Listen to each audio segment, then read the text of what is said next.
John Pabone is the author of The Great Greenwashing, How Brands, Governments and Influencers Are Lying to You, and Sustainability for the Rest of Us. He's also a sustainability consultant, speaker, and UN advisor.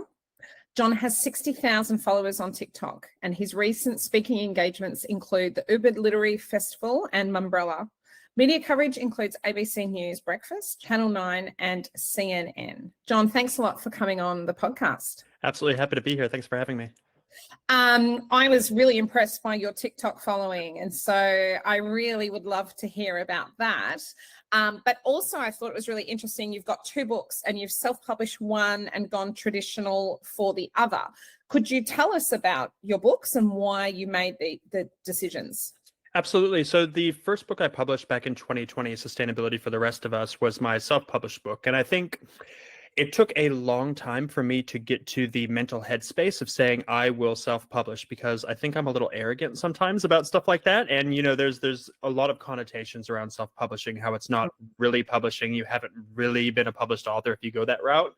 But with the democratization of sort of how everything in the world is working, whether it's publishing or even just getting a taxi, I really got to the point where I said, you know, why not give this a go? It's much easier to self-publish. You don't have to go through the rigmarole of trying to find a publishing house, an agent, which I went through, which is a mind-numbing process to say the least. But you get to a point where you have a story to tell, and if nobody is going to tell it for you, you sort of have to take matters into your own hands and get the story out there. So it was a very unique experience with certainly a lot of learnings, which I'm sure we'll dissect, and a very different experience to traditional publishing, which is what I did for my most recent book, which came out across Australia last June. Okay. And what would your advice be to authors trying to make the decision with what to do? There's a lot of pros and cons with each. So I think the biggest pro with traditional publishing, if you're able to go that route, was the assistance with marketing. And I know that a lot of times we hear that with traditional publishing houses, you know, you still have to do the marketing. And yes, there's absolutely an element of that. But I feel that that was a much easier go the second time around versus my first book, the self-published one, where I wrote it, I published it, and even though I'm a marketer, I forgot, oh my gosh, I have to actually sell this thing now, which was a little bit of a startle after everything I thought was said and done. So definitely pros and cons. I think with the self-published model, though, of course, it's much easier to get your story out there. It's a lot... Actually, no, it's not a lot less work. There's the same amount of work involved in publishing, and actually a lot of learning as well, because you have to learn how to use the platforms and to get it formatted correctly. You still need to employ people that'll do editing and all these sort of finishing touches. So it's not as if it's an easy sell. You still have to do things. But I think if you get to the point where you want to get a story out there, don't be constrained like I was with the psychological barriers of, am I really a published author if I did it myself? Because yes, absolutely you are. Yeah, you are. You are. In terms of the marketing, what was one of the most helpful things that the publishing company did for you? So I've had the marketing world when it comes to publishing and the licensing is very strange. So I think I've had now I have 4 different publishing houses I work with. But the main one I work with for the Australian version is Hembury Books, and they've been amazing. It's a smaller house. They've been around since the 80s, but I think because they're a little smaller, I think they had that fire in their belly to really help push this as much as possible into the market. And that's been an amazing experience. So to really work hand in hand, where I do my own marketing, you know, the networks that I have and the work I would have been doing anyways, but they've supplemented that with their networks and their ability to publish this and to get the word out across all of their different contacts, which has been great. My other house that I work with for North America, where the Great Greenwashing has just launched as of last month, much larger house, big. They publish sort of Noam Chomsky and Margaret Atwood. So as with anything, bigger houses or bigger businesses, they approach things a little different. So it's been much more of a hands-off thing. Both are great. I'm not discounting the second publishing house. It's just been a different experience with a very different market, North America, than here in Australia. Now, you've got a 3rd book in the works, haven't you? So which way are you going to go? I don't know about that. Are you saying that because I accidentally said that somewhere on TikTok? Yeah, or are you assuming that I do? Oh, no. I kind of have an idea. It's about doomism or countering doomism and all of this talk that we're all screwed, because I don't believe in that. I think there's plenty of great stuff happening. When I start putting pen to paper, though, or fingers to keyboard, that's a different question. I'm not sure, because writing a book is certainly a marathon. Yeah, it's okay. So it's early days, but Very. in terms of you've done one of each, what would you go for a third time? Have you thought about that? Traditional. You go traditional again. Yeah, and I can say that because now I have a publishing house that I don't have to go through the process of trying to pitch. I of course have to pitch the book, and they have to accept it, but I feel it's going to be a much easier lift this time around versus sending out hundreds of messages to potential houses. Yeah. Okay. Now I would love to hear about TikTok.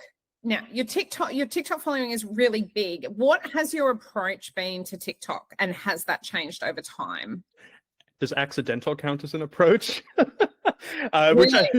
It was sort of accidental. I think a lot of people they go into social media with a strategy and a plan, and I've done that for things like LinkedIn, where I've built up quite a big following over a decade plus. But 15,000 LinkedIn followers. That's right. That's taken, like I said, a decade to get that far, and that was a really concerted plan. But with TikTok, it was just a few viral videos that people liked, and that's where I went, oh, maybe there's something here, because especially in my space, which is kind of an unsexy space, sustainability, there's lots of loaded terms. People don't want to hear about it anymore. If people on social media, especially younger generations on TikTok, which is where it kind of gravitates, if they're interested, then why not share the stuff that I know? And it's kind of grown from there. So 60,000 is pretty good. I'm happy with myself. I wouldn't call myself an influencer, even though people do say that about me, but it's nice to have a large enough community that I can share my opinions. Very happy that people give me feedback, and that it's more of an interaction versus something like a static Instagram. So totally different type of platform for anybody who's never used it before. When did you join TikTok? It would have been probably it's coming up on 2 years, I think, ish. Wow. And the virality didn't really happen until about a year into posting fairly consistently. And then again, it was just an accidental post that I thought nothing of, which is how these things work on TikTok. Yeah. You put something up and you're like, oh, that was just something silly I said. And all of a sudden the views start coming in and you're like, oh, I hit a nerve. What was it? It was a critique of the United States, which people tend to like in my TikToks, which is not at all my thing. But as an American living overseas, I have the luxury of being able to critique my home country. So people like to hear that. And then I use that as a way to bring people in and then talk about my actual stuff that I care about, which is sustainability and saving the planet. And do you post every day? I try to, sometimes multiple times a day, sometimes a few times a week. But I think at least over the past year after virality, I think it's really been, honestly, at least every weekday. Yeah. Okay. What is the value of having so many followers on TikTok? Does it translate into good book sales, extra speaking gigs, that kind of thing? It's an interesting question, because there's no way of me being able to tell what's resulted in what. I can ask people and say, hey, did you buy my book because you saw me on TikTok? Or, am I joining this podcast because you saw me on TikTok? Those sorts of things. But that's a very small segment of where sales or business is coming from. So it's quite hard to tell. I would hope that that's a big part of it, given the platform that I'm using. But it's not always easy to do like for like and to figure that part out. I wish there was some sort of a funnel that existed where I could do that, but I don't think it does. Does TikTok provide you with any payments with such a high number of followers? Not in Australia. So these creator funds that you hear about on TikTok, where Americans are making boatloads of money, that doesn't exist outside the United States and I think a few European countries. Certainly not in Australia. And that's been a big sticking point for Australian creators, because there's amazing stuff coming out of Australia, but nobody gets paid for it. We do it out of the goodness of our hearts. I didn't know that. But as an American citizen, can you? No, it's based on geography, not citizenship, which is unfortunate. That's so unfortunate. What about YouTube? Because they have good creator programs. So I think that's my next step, is to see how I can either do a podcast or do YouTube, because I know there's monetization there. I don't know. I mean, it sounds so floofy and altruistic, but I'm happy sharing the information that I have and the knowledge that I have, given the space that I'm in. So it's not a money-making venture for me, which I know somebody's listening saying, oh my God, yeah, right. Of course I want to make money. Yeah. But, there's other avenues to do that versus social media. Yeah. And you could see it as it's a marketing Absolutely. channel. Yes.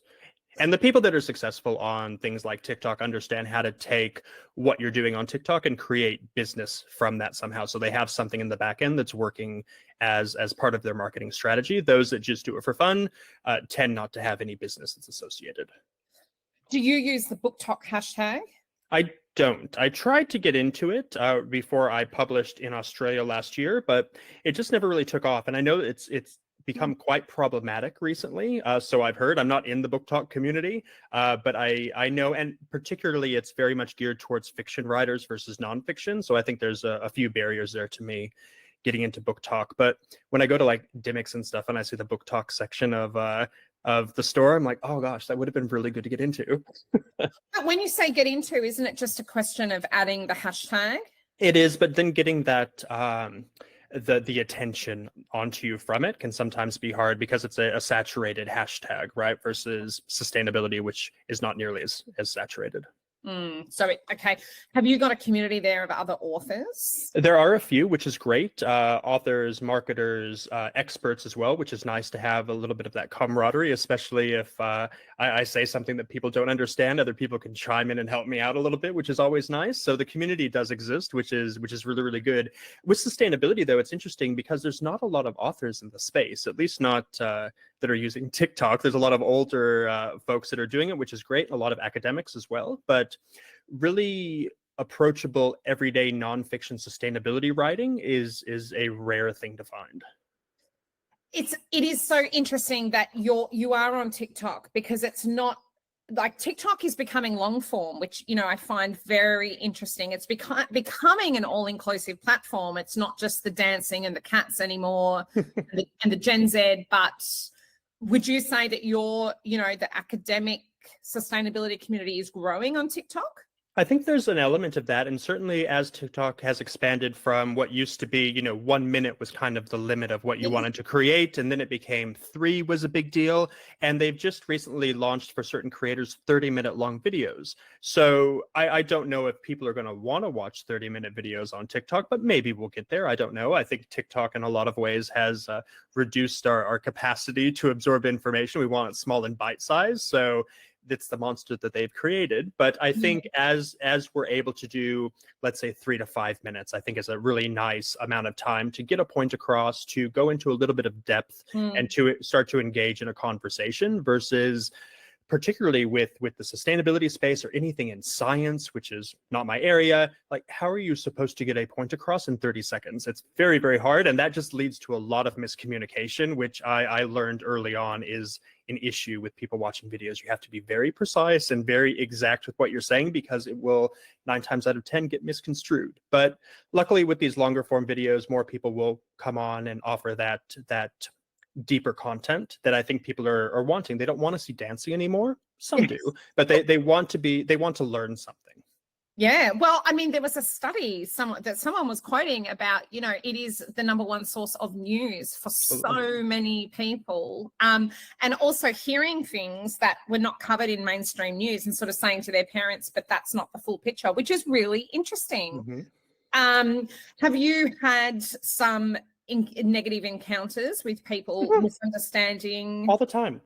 It happens all the time. So I think one of the interesting things, and I don't think this is unique to TikTok, but for some reason the usage of it is quite unique, is the ability to do lives. So to just sit down and to really go in depth into what you were talking about in a 1 minute video, to hear people's critiques, to hear questions, and to really parse out what it is that you meant or what people want to hear and understand. I think that is one of the beauties of the platform, because like I said, it's very hard to get a point across in 30 seconds and have people understand it. I think generally speaking, comprehension overall has gone down for a lot of people, or there's a lot of, especially on social media, trying to jump on something and add an opinion without hearing what the original intent was. So a lot of misunderstandings. It happens all the time. And I try not to take it personally. I don't take it personally. It's social media. It's not that important. But I do want to make sure that it's clarified and that people do understand, because at the end of the day,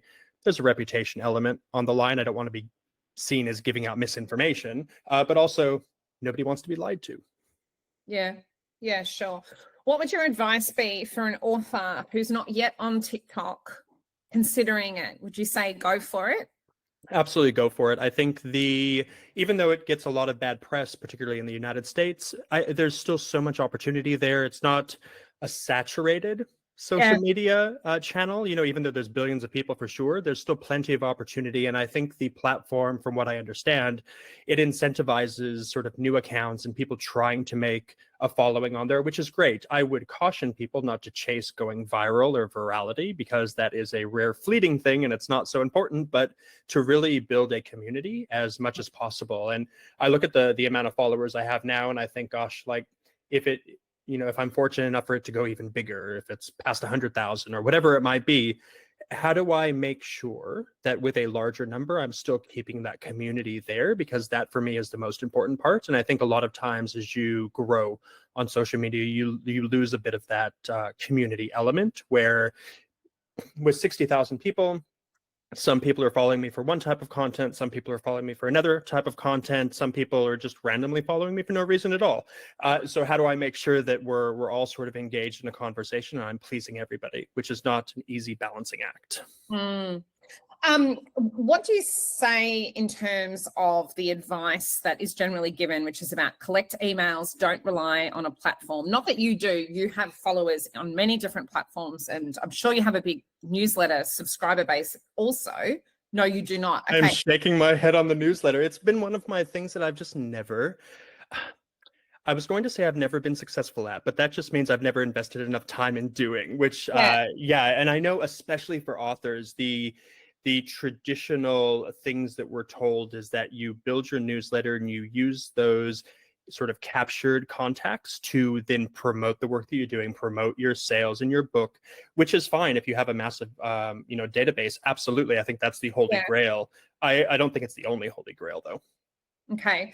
But if the US government is to ban TikTok, or say the Australian government, they're not having their own departments on TikTok anymore. If you wake up one morning and your access is gone, you've lost your followers. That's exactly right. So that is always the risk. That's overcome by a VPN, I suppose, as long as it's not illegal. So, but there are ways to overcome it. And I've tried to diversify as much as possible. So again, the LinkedIn, and now trying to migrate things over to Instagram has sort of been my latest experiment with social media, to make sure it is diversified and it's not just focused on one channel, because these things get shut down. I mean, we all remember MySpace and it was just gone the next day. Yeah. Or maybe not everybody listening to this. I do. Yeah, no, but it was the beginning. It was an exciting time.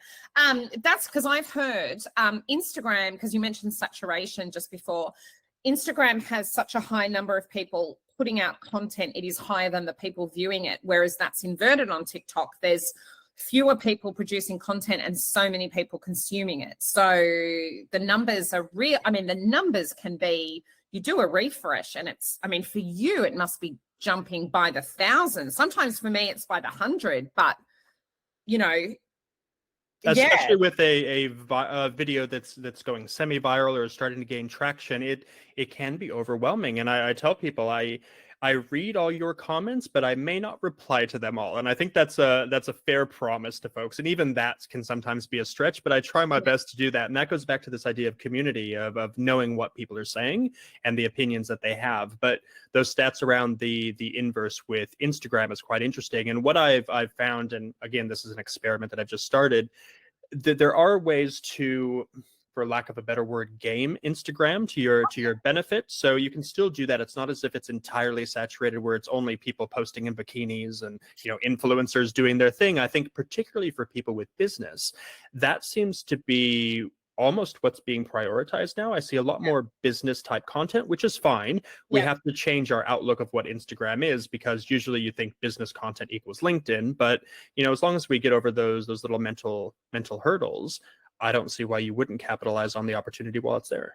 No, you wouldn't. And it's always in flux. And it's the fun. This is the fun. And this is inherently what tech is all about. Is Facebook has become for family. It's the messenger on business is sort of just not what it was. Now you can see it's Instagram for business. Absolutely. And I think TikTok will go that way too, for sure. And just knowing what...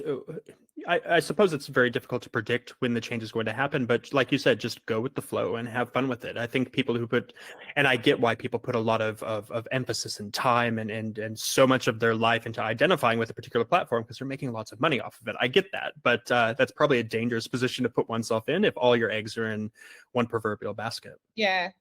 Do you have any concerns about the Chinese ownership and any privacy? I lived in China for a decade, so they have everything they need from me. Okay, so I'm not worried.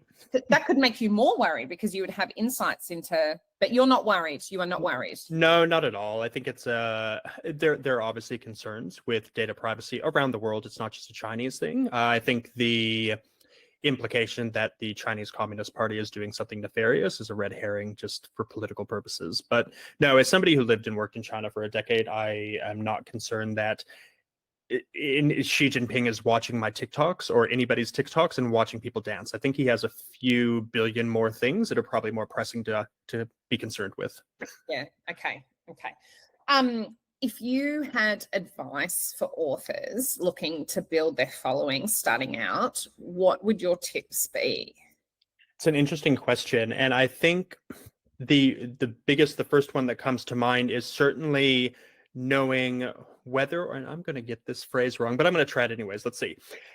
Are you creating a solution to a problem, or are you creating a solution looking for a problem, right? So your market research.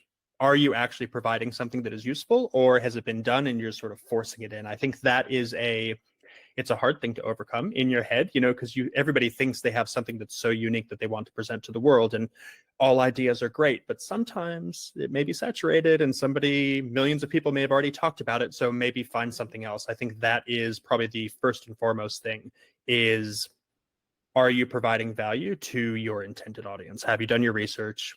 Is it the right way to go?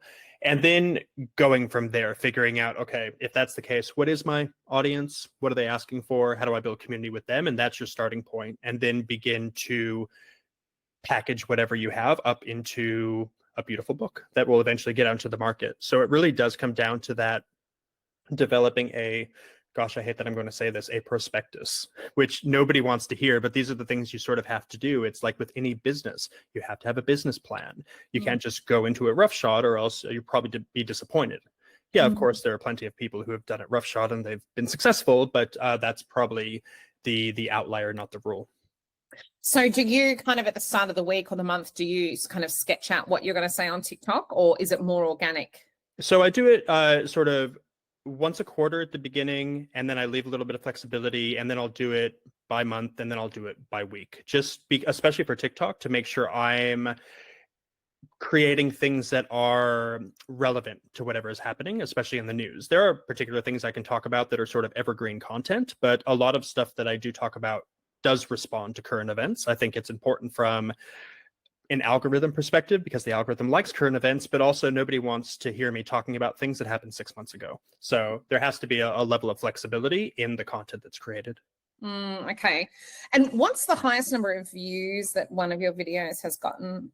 I think the highest was, I want to say 5 million. That sounds right. Oh my God. That's like an entire small European nation watching your video. It is crazy, right? So it's a massive number of views. What I think is more important, though, and it's nice to see those views, but the comments that come through, because you can have a video that it performs very well. You can have 1 million, 2 million views, which happens, and maybe 20 comments. So from a ratio perspective, that doesn't really seem right. I would rather have fewer views, higher engagement with either likes or comments or people sharing things on. I think if I think about what I understand of the algorithm, that's also more beneficial. So the views don't count as much necessarily, as it's more of a vanity metric than the engagement that you're getting on a particular video. Because we scroll through TikTok, every time you flip your thumb and you look at a video, even if it's for a millisecond, that counts as a view. But has somebody actually viewed it? No, of course not. They actually scrolled past your stuff because they didn't want to see it. That's really interesting. Those 5 million views, how did they clock up over what kind of time period? Like, was it 20? Because I've noticed with my videos, it's sort of less than 24 hours and then the views drop off to the point of remaining static. Yeah, I've done enough videos now where I kind of understand, as long as the algorithm doesn't change, which it does every sort of quarter or half of the year, it kind of changes dramatically, which is always a weird period. But I kind of know where the video is going to go and how the views are going to go over a certain amount of time. So it's usually within the first hour, if it's clocking up views of at least 500 to 600 views with a little bit of comment or sharing, then that video will do relatively well. And by relatively well, for me, it's usually anything between 8,000 to 15,000 is a good video. I'm not saying all videos are like that, because I have plenty of videos that have like 100 views. So it's not as if you hit it out of the park all the time. And then in the second hour, it will go down. And then in the third hour or the fourth or fifth, if it picks up again, then I know that's has the potential to go even further. And then with that video of the 5 million or so views, it was a little bit in the beginning. I would say the first couple of weeks, it started to get a bit of traction. Then it really picked up about week 3, if I remember right. Which is interesting. And then it just randomly picked up about 6 months in, and then a year in. So it continues to get views to this day, which is a strange thing, because how are they finding this? I don't know. But yeah, so it continues to rack up views, which is strange. But what I've noticed recently, because I think there has been an algorithm update, is now I'm seeing content from about a month or 2 months ago that's ending up in my For You page. And the same with my content from a month or 2 months ago, it's starting to get different views. So I don't know why they did that, but it seems to be the thing that's been going on. I really have this strong visual with all these social media platforms that they're pulling the strings and we're the puppets. Oh, 100%. And they might make us jump, which is, the algorithm or whatever. It's such an interesting dynamic when you're used to kind of transparent democratic government, right? Which is why you can't put so much pressure on oneself to outperform and to do so well, because at the end of the day, it's not really up to you. It's I don't take it personally. No, you cannot. Bombs. It may not be, but it may be me, the content, but I just don't, because I just have no idea what the algorithms are doing. But how do you stay on the front foot? You can't. I think that's the mentality I have going into it is, if I put something out there, I'm going to put quality content regardless. It's going to be, for me at least, an interesting piece of content. Maybe not everybody finds it interesting, but I find it interesting, or something that's newsworthy to share. It's factual. I'm not lying to anybody. And those are sort of that's my barometer for what I'm getting out there. If it performs really well, I'm happy. If it doesn't, and I think it's a really solid piece of content, then I'll try to find a way to redo it again, because that's the arrogance, I guess, coming out. But 75-80% of the time, if it bombs, it bombs. So what? There's plenty of other opportunities. It's not like you're limited to doing one video a month. You can do as many videos a day as you want, and you're not going to be dinged for it. So if it doesn't work, keep talking. And I'm sure the algorithm rewards people who are consistent in what they create and put out there. I think so. And if the algorithm doesn't do it, your community that you developed, they'll do it for you, because people, even if it's and this is an analogy I like to give, and I can't take credit for it because I didn't make it up. But if you think about the real world, and you're going to give a presentation to an audience of 100 people, you're going to feel quite successful for doing that. But it's weird on social media that if your video only has 100 views, you think you failed. I know. No, that's not it. Even if I can pull a room of 50 people to listen to me speak, I'm going to be over the moon. But if that translated to a 50 view video on TikTok, some people might beat themselves up over that, and you can't do that. So just think of things that way, where translate that number of views to actual physical people you're talking to, and I think that will entirely change the psychology. Yeah, that's really good advice. As an author, what import do you place on TikTok as part of your overall kind of marketing outreach strategy? Yeah, so I think over the past year at least, it's primarily been TikTok, LinkedIn, and podcasts have been the way to get the message out there, particularly because podcasts, for example, are evergreen content, right? So as long as the podcast exists and it's not pulled down from wherever it is, I can use that over and over again, which is amazing. That's what we love in marketing. TikTok as well, because the opportunity for gaining a large following or being able to speak to a large number of people at once is very high there. And then LinkedIn, I think, is just a legacy business social media channel, is why I've used that. And they've done quite well. Like we talked about a second ago, I don't do the newsletter, even though now that we've talked about it, I should probably reconsider it. So thank you for putting something on my to-do list. But that, and then potentially YouTube in the future. I think any opportunity to have, again, that evergreen content that is housed somewhere that you can always use is only going to be to your benefit. Yeah, okay. Have you had like any specialist marketing support, or have you taught yourself TikTok? I've taught myself TikTok.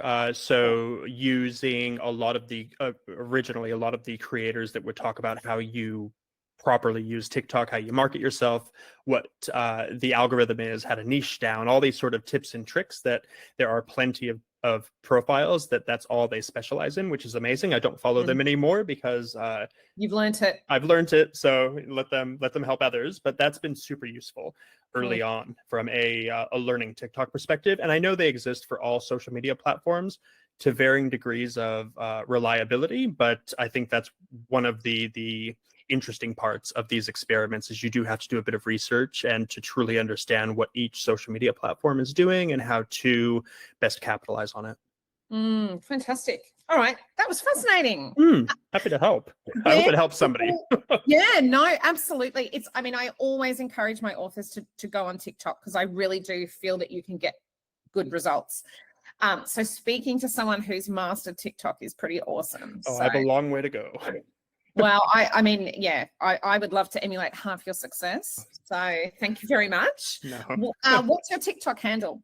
So at John A. Pabon. A is for my middle name. Somebody already took John Pabon, which I don't know how that happened. It's a rare name. Well, there you go. Okay. All right. Well, thanks a lot for talking to us, John. Absolutely. Thanks for having me.